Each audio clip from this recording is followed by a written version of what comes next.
তাপমাত্রাটা বেশি, আর হচ্ছে গাও মাথা ঘুরতেছে দুপুর দিক দিয়া, অত্যন্ত গরম। দুবার তিনবার করে গোসল করছি, শরীর চড়া হয়ে আছে। বৃষ্টি হওয়ার অনেক দরকার, রাজশাহীতে তো বৃষ্টি হয়েছে না। চরম গরম লাগছে আমাদের, মানে কোনো কিছু খায় শান্তি পাচ্ছি না, গায়ে যে আপনার রুচতেছে না আর কিছু, কিন্তু অথচ পেটে খিদে, শুধু পানি টানতেছি, কিন্তু পানি টানলে আবার ওই উঠে যাচ্ছে। গরমে ভাই গা হাত পা জ্বলে যাচ্ছে, আর হচ্ছে আপনি গরমে তাপমাত্রাটা বেশি, আর হচ্ছে গাও মাথা ঘুরতেছে দুপুর দিক দিয়া, অত্যন্ত গরম। গরমে তাপমাত্রাটা আসলেও সিরিয়াস।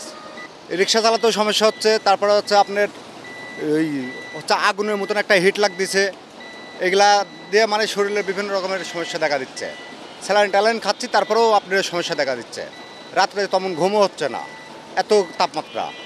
গরম প্রচুর রাজশাহী শহরে, গরমে গাড়ি চালাতে পারছি না, সংসারে সমস্যা হয়েছে। গাড়ি চালাতে একটু বাতাসটা পাচ্ছি, তারপরে গাড়ি বন্ধ করার পর আর থাকতে পারছি না, দুবার তিনবার করে গোসল করছি, শরীর চড়া হয়ে আছে। Cinematic display, photography master, performance expert, NextG N9. কিছু খেতে পারছি না, ছোট বাচ্চাদের সমস্যা খুব, বাড়িতে টিকা যাচ্ছে না, দুবার তিনবার করে বাচ্চা মানুষকেও গা ধোয়াতে হচ্ছে। প্রচুর সমস্যা হয়েছে, গরমে চালাতে পারছি না, ভাপ লাগছে তো, তাই ভাড়া মারতে পারছি না, প্রচণ্ড অসুবিধে।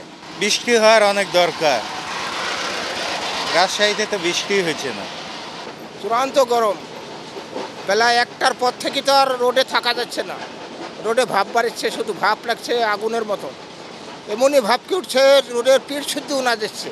রোদে তো মনে বলছে না যে বাইরে 10টার পরে আর বাইরে থাকি, এরকম ভাব হচ্ছে। এখন বাড়াচ্ছে, সংসারে লোক খেতে তো হবে, পেট তো আর বসে থাকবে না। 2-1 ঘন্টা গাড়ি চালায়, আবার রেস্ট নিচ্ছে, আবার গাড়ি চালাচ্ছে, এই অবস্থায়। গরম পড়ছে, কঠিন গরম পড়ছে, কাজ কাম করার সমস্যা। বৃষ্টি হলে পরে এত গরম হতো না, বৃষ্টি নাই তো বহুদিন থাকে, এই জন্য গরম বেশি। কাজ করতে গরমে পারা যাচ্ছে না, তো ষোলো না কাজ করা যাচ্ছে না গরমে।